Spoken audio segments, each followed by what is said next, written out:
Believe in Bigfoot? Dogman? Any cryptid? Are you skeptical? Curious about the supernatural, conspiracy theories, the unknown? Then come join us as we explore facts, tall tales, and encounters on Creatures and Curiosities.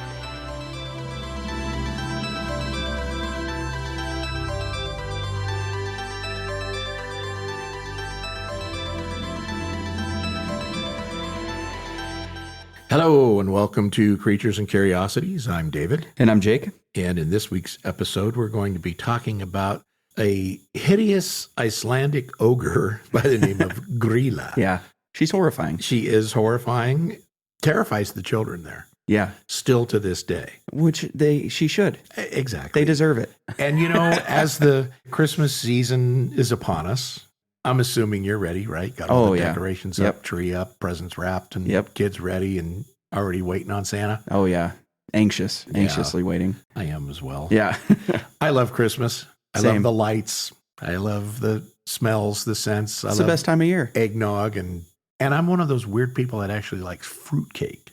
I love fruitcake too. A lot of people don't like it, but I love to go to like World Market and I get those imported ones from Germany. Yeah. Little fruitcakes. And oh my God, I could eat that all day long with eggnog and then to the point I feel sick. Yeah. Throw up later that night. And then I'll do it again the next day. Exactly. It's the Christmas season. You got to love it.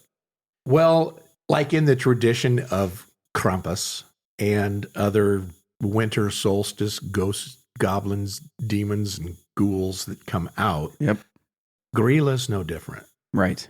She's a terrifying, gigantic ogre that tortures Iceland.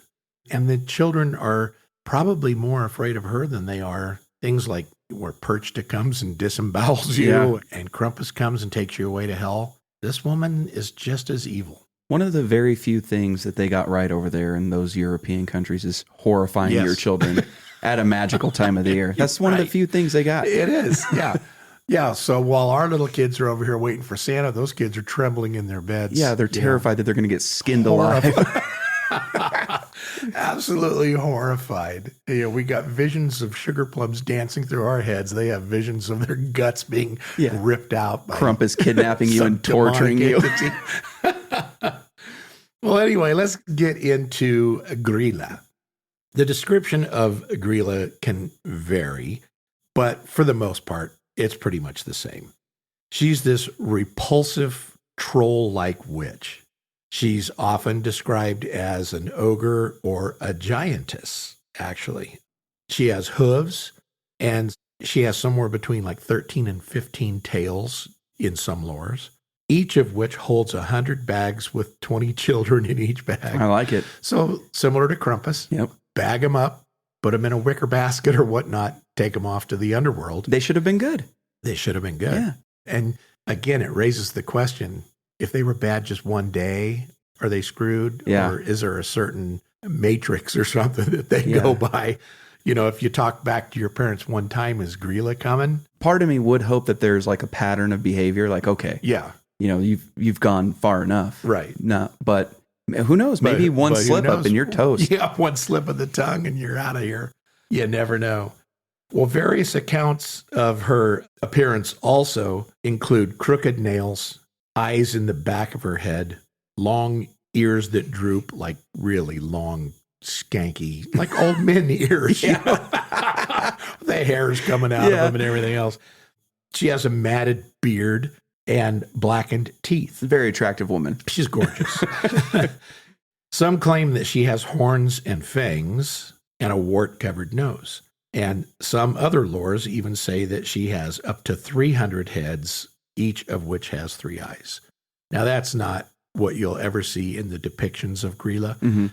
And they love to do this. You remember how they dress up as Krampus? They dress up as Perchta. They go through the streets. They horrify children. They chase them. Yeah, I love it. Kids are screaming and falling and skinning knees and whatnot.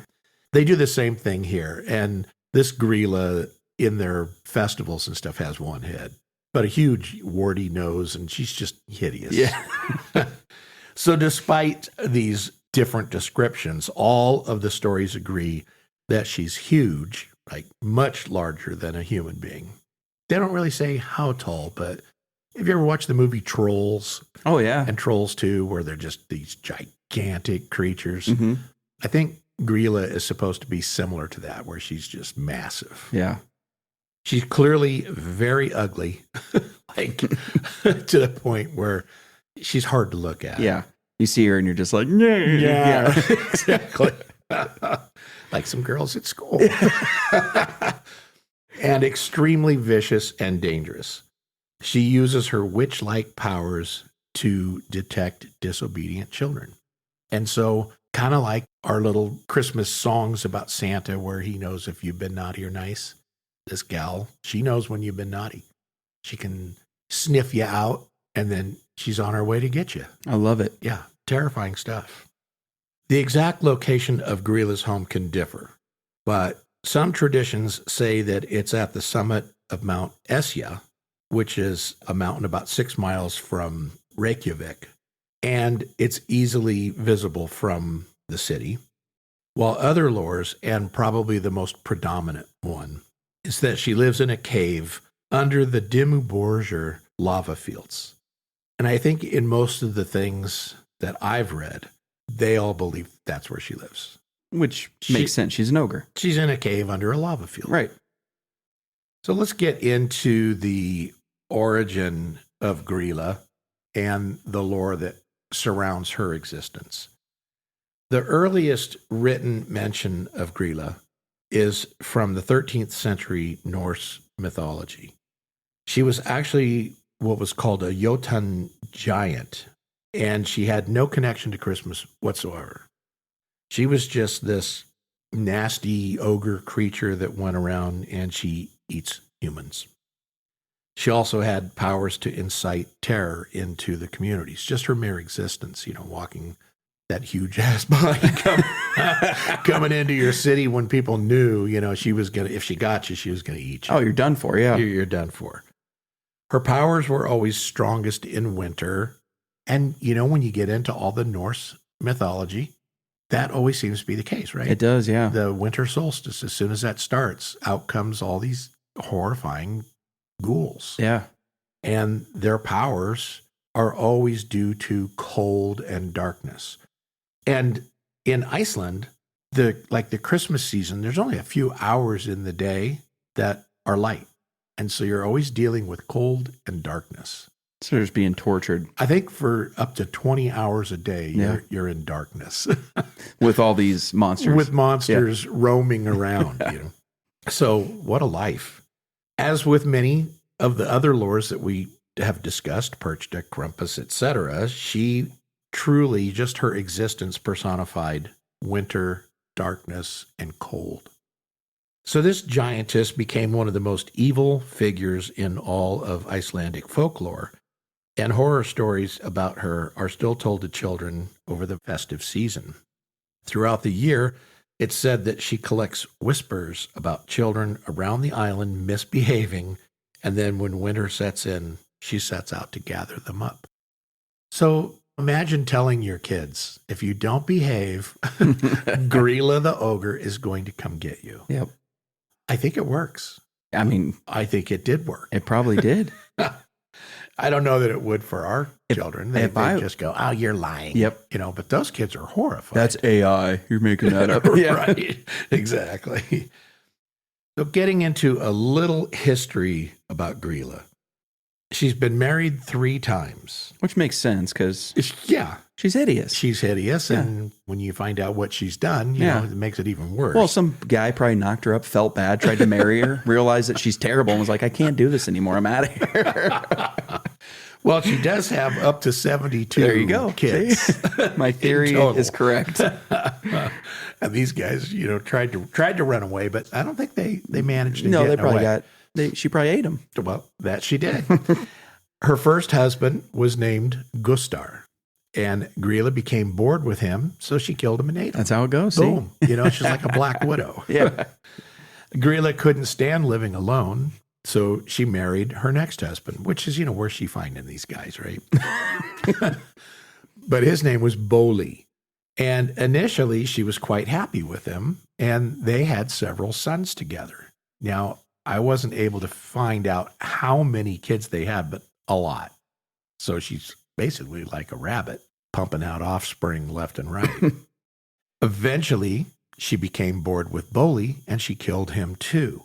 Now, some lores say that she ate him, while others say that she just killed him, kind of threw him out of the cave kind of thing and let him rot out in the nature. But Grýla married a third time. Now, she's still married to this guy, so her current husband is Lepalúthi. He's a lazy slouch of an ogre, and he's an imbecile. He has to be. He has to be. Either have to be an imbecile or a drunk. Yeah, one or the other, and I believe he's both. Because to know that she murdered and ate her other husbands, why would you? Right. Why would you want to be I'm with sure she's her? changed. She's not only changed, but she's gotten so much prettier. So, yeah, he's a complete moron. But together, they produced 20 children, 13 of which are now known as the Yule Lads. And so as we kind of get more into this story, this whole family has a place in this Icelandic lore. Lepalúthi is an idiot. Yeah. And a lazy slug. Grýla, a vicious ogre who likes to eat people. All of her kids, they don't really mention the other kids. I mean, there's like 65, 68 kids that aren't even accounted for.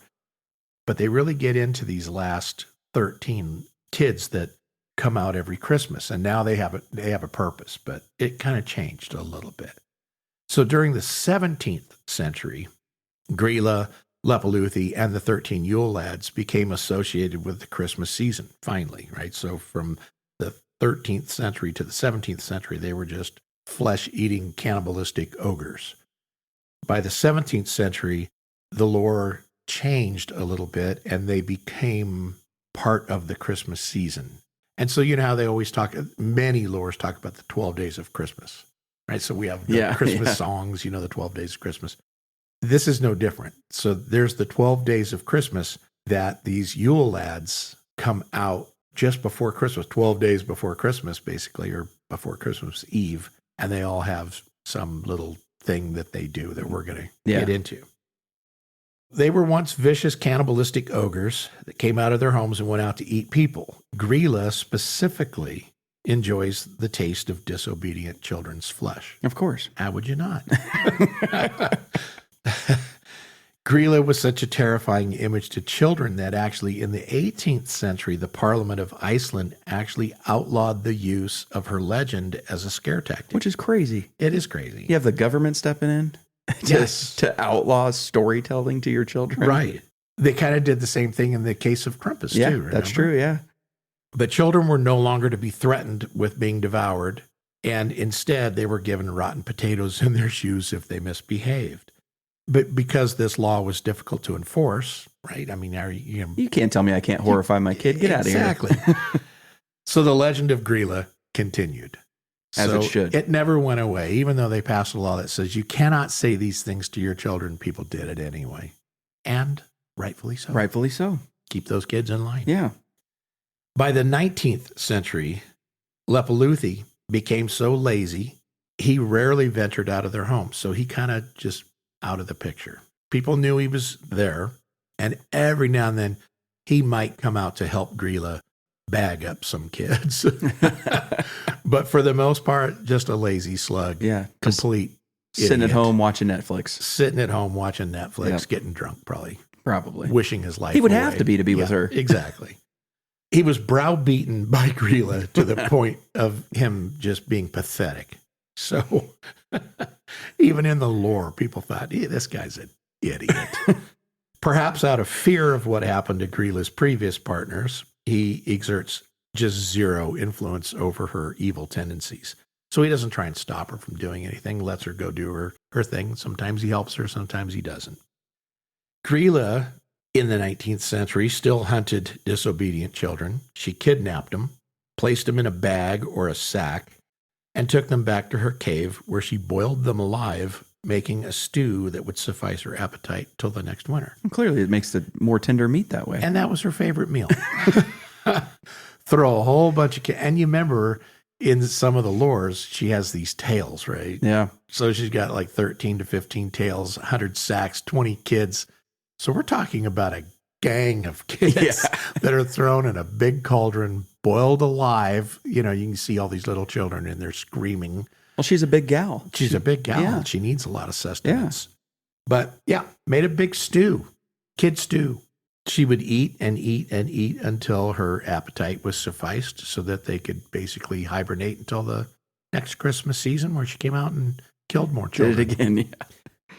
Yule Lads were then, in the 19th century again, downgraded from these vicious child-eating ogres to more benevolent, yet still mischievous boys who wreaked havoc on the villages. Also introduced in the 19th century was the family cat. His name was Jôlakötturinn, which literally means the Yule cat. And he was quite the terror himself. Oh, yeah, he was. So we're going to get into the Yule cat because I love the cat's my favorite part of the story, to be quite frank. But first, let's get into the Yule Lads. The lore itself came from a time when it was thought that evil spirits and malevolent forces came down from the mountains to prey upon people in the dark months.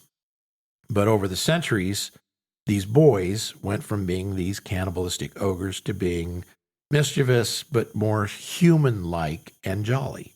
So now they just represent the days before the arrival of Christmas. And by the end of the 19th century, they'd actually taken on the role of almost like a Santa Claus. They left treats in the shoes of children who'd been good, but they left rotten potatoes in the shoes of the kids that were bad. Can you imagine going to grab it out of your shoe and it's just It's just a mush thing. It's got those sprouts. Yeah.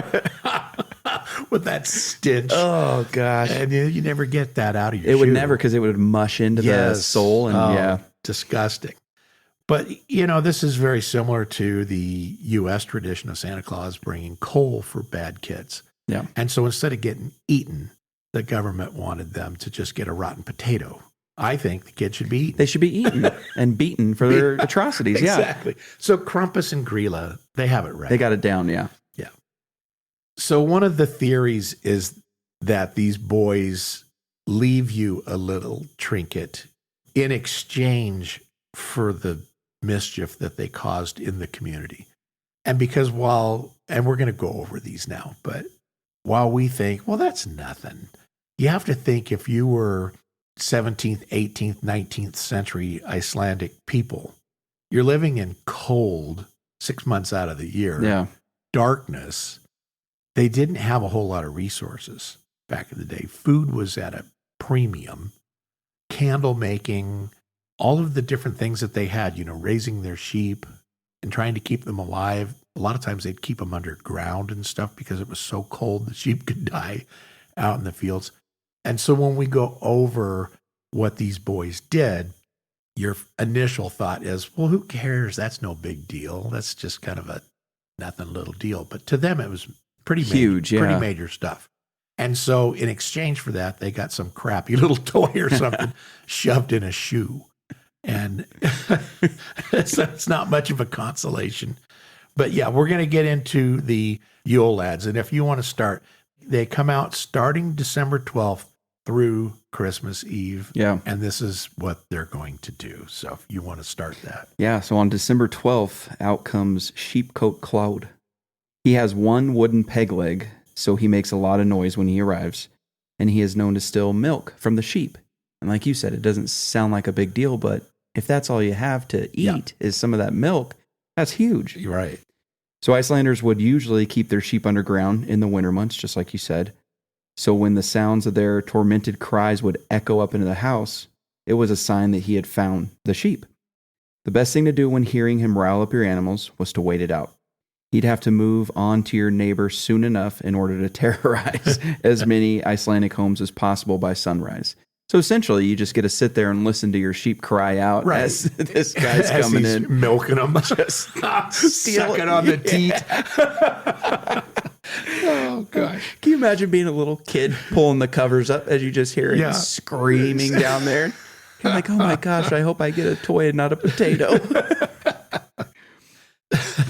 Now on the 13th, Jôlakötturinn, he loves milk from cows, but rather than stealing it from their udders directly, He would wait for humans to milk them and then steal it from them. So he's a lazy slug too. Yeah, he's a kind of smarter though. Yeah, and a thief. He doesn't have a lot of time. Just go ahead and have someone do the work for you. Right. So in doing so, he robbed families of the key ingredient in the sauces meant to be enjoyed over the festive season, not to mention the traditional skyr, which is just Icelandic yogurt. Yeah. Which is phenomenal, It's kind of like a cheesy yogurt. Yeah, I love it. On the 14th, Stubby, as the name implies, he's quite short and he likes to eat the leftover crust on the cooking pans. While this may not seem like a terrible crime, pots and pans were incredibly valuable in Iceland. The country has no iron reserves or a mining industry of its own, and such goods had to be imported and were very expensive. For some impoverished families, they were the only possessions worth anything that they had. Yeah, so Stubby's a jerk. Yeah. He comes in, he steals your pots and pans, you got nothing left to cook with. Yeah, And what's he getting out of it? He licks some crumbs out of it, and that's it. He's just getting the... Of course, he's hitting every home in Yeah. Iceland. Yeah. So I guess maybe... By the end, he gets a full meal, I guess. Still a jerk. And December 15th, Spoonlicker comes in. Now, his name is his profession. He steals spoons to lick the leftover food off of them. And he was grotesquely thin from malnutrition because, of course, he's licking spoons. He's not the smartest guy. Unusual amongst trolls who were depicted as overweight and muscular. And the lesson be learned from Spoonlicker's behavior is ensuring children cleaned their cutlery. Makes sense. Every little morsel counts back then. It did. December 16th, Pot Scraper likes to scrape leftover food from pots and is a little less scrawny than his brother Spoonlicker. Leftovers may bring him sniffing at the door, as foodstuffs were meant to be preserved to last throughout the long winter months, and any waste was greatly frowned upon. And again, these names are, to cut back real quick, they're the translation. Yeah, the English translation. Because you guys don't need to hear me butcher some of these names. Couldn't pronounce Flouse them and if I tried Fluger, to. Flipper, Hyper. It's too much. Yeah. December 17th, Bowl Licker. He sneaks out to lick clean any bowl with leftover food in them, even if they've been intended for the dogs or cats. He hides under beds and snatches the bowls away from the children and the poor animals. Perhaps created to get children to go to sleep when asked or not to indulge in a midnight snack because they have to ration their stuff out. Right. And the other thing about Bowl Licker is I think he kind of is the monster under the bed. Yeah. And so they used to tell these kids, don't, because they take a little bowl of pudding or something and set it on their nightstand so they'd have a little snack before they go to sleep. But you're just inviting Bowl Licker to be hanging out under the bed. And that's what nightmares are made of. Yeah. Kids hate monsters under the bed. That's what this jerk was. He'd lay under that bed and then creep out, grab your bowl, lick it clean. But as a kid, especially back then, if you were told that, I wouldn't be taking the stuff in. There'd be nothing in my room. Horrified. There wouldn't be a crumb for a mouse. Yeah. If I knew one of these kids was coming in. On the 18th, Door Slammer. Now, this guy isn't interested in food. He just likes slamming doors to wake up people. So he's just a jerk. He's an asshole. He's a jerk. Now, many kids were kept awake in terror over the Christmas season, fully believing that he was making his rounds throughout their home, even if it was just the wind. Yeah, so the wind slapping the door closed and the kids are just laying there in absolute terror. Because they think it's Door Slammer coming in. And they're just whacking the doors closed. Just to scare them. I love it.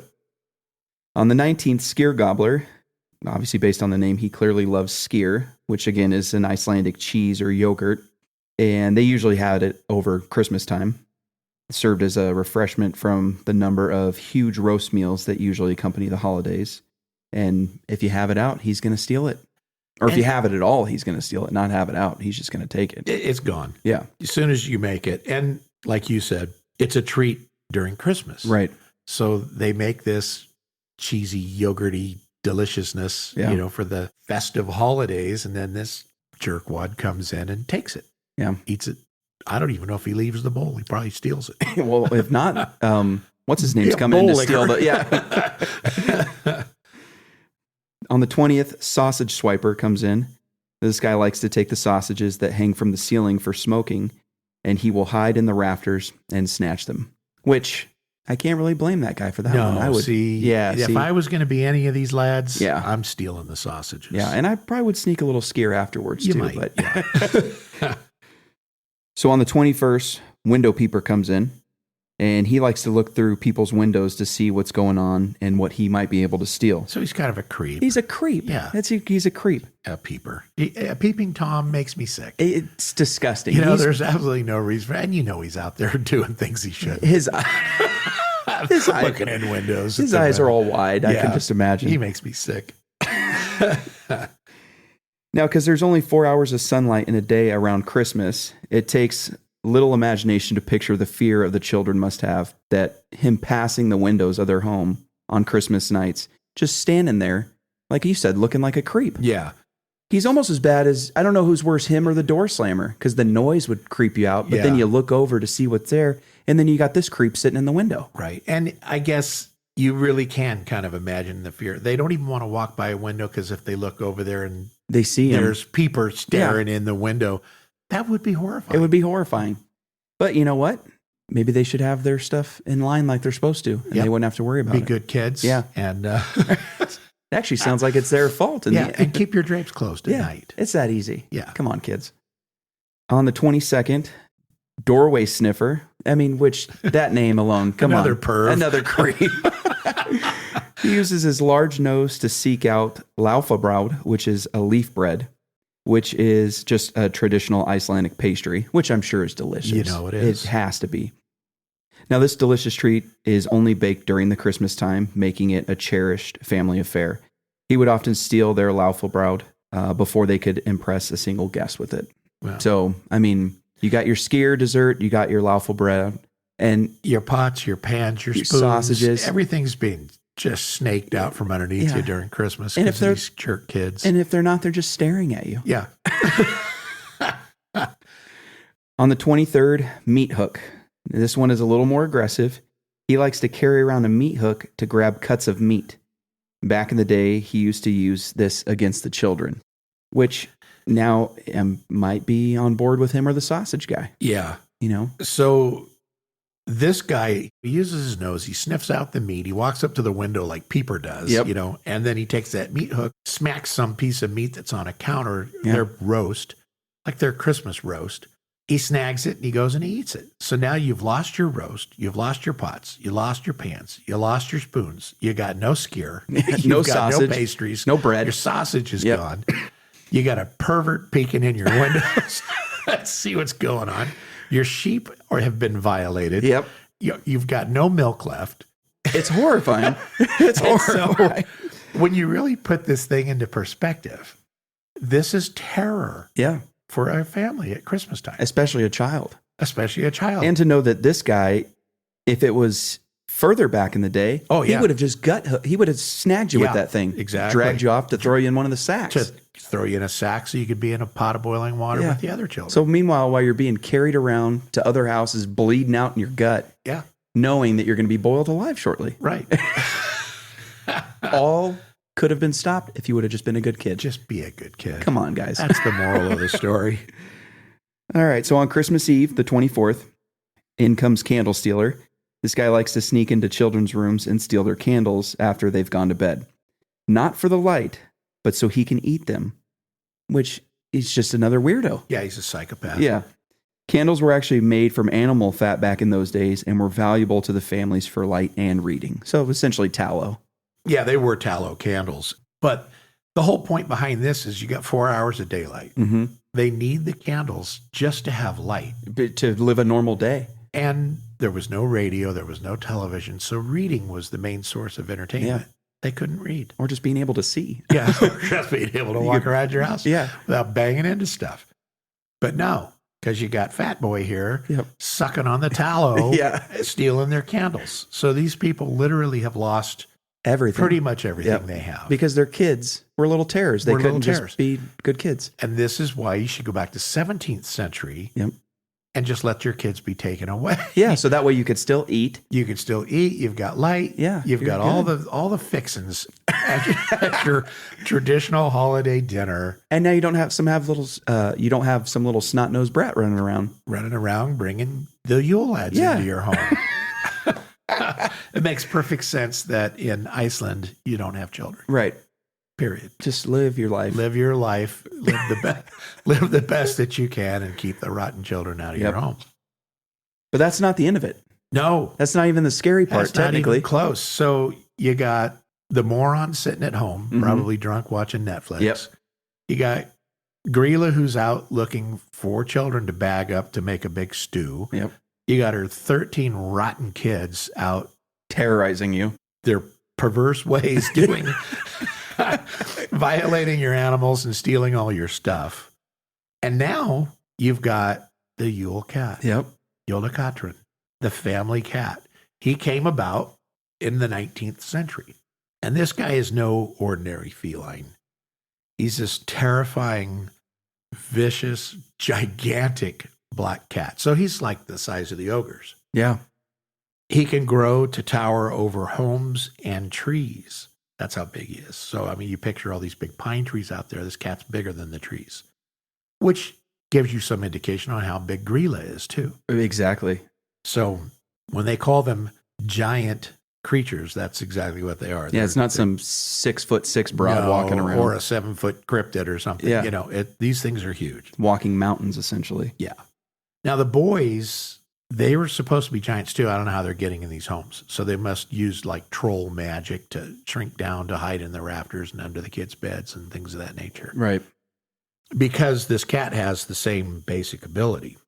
It's believed that the cat can shrink to whatever appropriate size to allow him to get into homes through like cracks under doorways and stuff like a mouse would. Yeah. And then he does his thing. And then when he comes back outside, you know, then he can become this gigantic cat again. He definitely is a typical cat in that he can move silently and undetected through snowy landscapes. And as most cats do, he also has superb night vision. But what sets him apart from regular cats, aside from the fact that he's massive and all that kind of stuff, is he has these glowing eyes that pierce the darkness. So, you know, they're red. They have to be. You know they're red. They are. No doubt in my mind. That, like every cryptid and every demonic entity, they all have the red glowing eyes. And cats are evil in general. Cats are evil in general. I believe they're Satan's lapdog. Even our domesticated cats that we have living in our homes, there's no doubt they're from the bowels of hell. Because all they do is puke all over. They tear up doorways. Ruin your home. They're finicky. No, they don't like, you know, everybody's like, oh no, my cat loves to be loved on. No, I don't have a cat that likes love. No. Have you ever had one that? And even if you do, you get maybe 5 seconds max. Yeah. Before it's like, or they're primping their claws into your thighs, and shredding your flesh while you're petting them. They're just evil. And this guy is no different. In modern beliefs, this cat has magical abilities, possibly connected to Grýla or troll magic, giving it powers like spitting fireballs or creating ice. But this is the least of your worries. Yeah. Because Jôlakötturinn, actually what he does is he creeps into every farm, every village on Christmas Eve night. So he has to pick like the best night of the year, right? Yep. He looks into the windows to see what the children are wearing. And this is what's kind of weird. But this goes back to Perchta and all the other ghouls and stuff that are killing people because they didn't spin. They didn't do their chores. Their wool. Yeah. They had to always have all of their spinning done. They had to have their chores done. They had to have everything in place or something was going to kill you in all these different Nordic They had the traditions. right idea. They had the right idea. Right. Scare you into doing your chores. If the children had completed their chores and were either wearing their new Christmas clothing or at least had those new clothes at hand so that they could show them off, the Yule cat would then move on to the next home. But if the children had been bad and had not completed their chores and didn't have at least one new item of clothing, the cat did two things. First, he obviously shrinks down to get into your home. He breaks in and he eats whatever dinner was made for the child.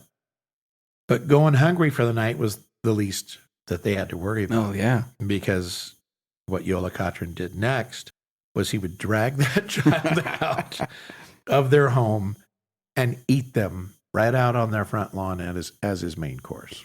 Do your chores. Do your chores. That's really all it boils down Didn't to. happen to the good kids. No. They did their chores. Good kids got a trinket. They may had to have listened to their sheep being violated and, they lost their milk and whatnot. But you're alive. But you're alive, and they got a little toy. They didn't get a stinky potato in their shoes. They're not in a bag on their way to a boiled life. It's that easy. It is a simple process. Be a good kid. Now, I had to look into, is there anything you can do to avoid any of this kind of stuff? And realistically, with Grýla, it's don't be a bad kid, right? Right. I mean, that's a simple one. And in the 19th century, she's only looking for children, so she's not out eating adults. So I don't think you really have to worry about Grýla too much anymore. The kids, there's no getting around that. They're going to invade every home. You just got to let them do their thing. You get a little trinket from them, and they move on to the next home. Yeah.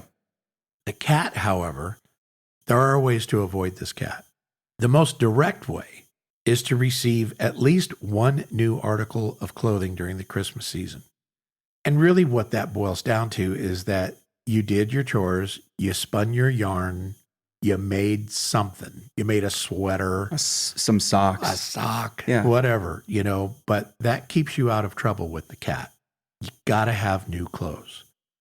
People were encouraged to donate extra clothes to less fortunate families just to ensure that they had protection. So if your neighbors are broke, got nothing, maybe the boys took everything they had last Christmas and they never were able to replenish, their stuff, and they weren't able to make clothes for the year, then it was incumbent upon you as a good neighbor to make something so that the child wasn't eaten. Yeah. So that you just take over a scarf or whatever and hand it to them, and then Yule Cat goes away. The whole moral of the story for the cat is just work hard. The legend of Jôlakötturinn was a way to encourage hard work and diligence in the community. As long as you did your chores, as long as you were good, the cat left you alone. Peeked in your window and left. The only people you got to deal with, the moron kids. Yeah. And you can mitigate some of that too by cleaning up after yourself, Right. making sure you ate like you were supposed to. Exactly. I mean, the guy's still going to sniff you and peer through the window, but that's fine. Yeah. Yeah, we have that going on today. Yeah, it's fine. In the U.S. Bunch of creepy people out there. Purpose of this lore, well, simple. It's the same as Krampus and Perchta and everything else. Be on your best behavior during the Christmas season specifically, but all year long. The more brutal delivery of that message was due to the fact that winters in Iceland were incredibly dangerous. Many disobedient children went out in the dark, and they never returned home due to cold. They got lost, whatever. And there was also a lot of work that had to be done before the darkest months set in, requiring extra diligence and effort from all of the members of the family. And so at some point they came up with this story that if you don't get it done, these are what's going to happen. Yeah. And so it was fear, kind of like a dictatorship. Yeah. Simple. Fear usually produces work. If you're afraid something's going to happen, there's consequences to your lackadaisicalness. Most people would just do the work so that they didn't have to endure the horror that was coming. And I'm sure some of these parents would play up the fact when some of those kids went missing, they'd be like, well, it's because they didn't do their chores. The cat clearly took them. Yeah. Grýla clearly threw that little Johnny in the sack, and simple as that. He's getting boiled alive, so maybe you should get to work. Right. Yeah. The story of the Yule cat eating children who didn't get their clothes as a gift was just created to ensure that everybody finished their weaving and knitting and sewing by the end of winter. There you go. Same with Perchta. Yeah. I mean, you know what? If you can get past the cat and you can get past Perchta and you can get past Krampus, you're doing good. You're all right. Otherwise, man. You're done for. Yeah, you're done for. In a horrible way, too. Just as a fun note, a little additional information on Grýla and her horrifying family. In a lesser-known lore, there was a time when Grýla became so sick that she had to lay in bed for basically an entire year. Lepalúthi, being the moron that he is, he didn't have the brains to help her, and he was simply just too lazy. Yeah. So she needed some assistance. She got weak. Could have been a bad year, right? Like the kids were good. She didn't get enough to eat. It doesn't really say why she fell ill and why she was down for an entire year, but my assumption is she probably didn't get enough kids. Yeah. Had a good season. The kids were decent. She didn't get enough to eat. But anyway, he goes and he hires a woman by the name of Lupa to take care of Grýla while she was bedridden. But Lepalúthi, being the pathetic person that he is, he ends up having an affair with Lupa and he gets her pregnant. So, this guy's got no... He's a scumbag, He's a scumbag. He's got no morals whatsoever. Lupa carries this child while taking care of Grýla and gives birth to it while still living under their roof and taking care of Grýla. They had this baby boy named Skrúgr, and after about a year had passed, Grýla started feeling better and was able to get out of her bed and start kind of getting around a little bit. And she ends up discovering that Lepalúthi had been cheating with Lupa. Now, I was assuming that she was going to eat them. Yeah. But she didn't. She just kicks him out of the house, and Lupa and Skrúgr are out the door. She keeps Lepalúthi and is still married to him. See, I would assume she just today. ate everybody. I would have thought that was it. Yeah. And, there's the feast, and she gets her strength back by eating all of them. But she didn't. She just kicked the two out, and she stayed with Lepalúthi. Now, some lore state that Grýla died from starvation because she could no longer find rotten kids. But most reject that idea and believe that she's still alive and well, and she's still hunting children in Iceland every Christmas. I'm going with that. Yeah. She's got to be out there hunting them. There's no reason for an ogre to die. There is never a shortage of bad kids. It's probably worse now. It's got to be worse. Yeah. She's got to be just plump as can be, I would imagine. I mean, I don't know that, but I know the kids in the U.S., well, she'd be huge. Oh, she'd be massive. Because today's day and age, the kids are just horrible. She'd be on that like My 1,000-Pound Life show. Oh, at least, yeah. She'd have that doctor, whatever his name is, Dr. No or New or whatever he is, trying to get her on Ozempic. Yeah. Or something. But anyway, no, the kids today they have no respect for adults. They have no respect for people's property. And when I say kids, I'm clearly not talking everybody, but I think there's a large faction of youth today that's been destroyed by social media, by their phones. Oh, absolutely. Like gaming, the violence. They've been just desensitized to every horrible thing in the world. Your kids are being raised in an environment where they know right from wrong. Both parents are in the house. Yeah. Both teach them about Bible stuff. But if you just take the average kid that's like a latchkey kid and they're home by themselves and they don't know anything and the parents don't have time for them because they're both, career oriented or whatever, those kids usually end up getting in with bad groups of people. Oh, yeah. They're on Discord and different things talking to, perverts around the world. Yep. And they get a very warped sense of life, and they don't seem to show much respect for people around them. No. It's all about me, me, me, me, me. And so Grýla would have a field day. Oh, yeah. In the U.S. She wouldn't know what to do with herself. Oh, no. And just think, downtown Los Angeles, New York, Detroit, Chicago. She's got enough to last her a lifetime. Yep. In rotten kids. Yeah. Inner city kids that are growing up with basically no parents in the home, or mom's a crack whore and dad's in prison. And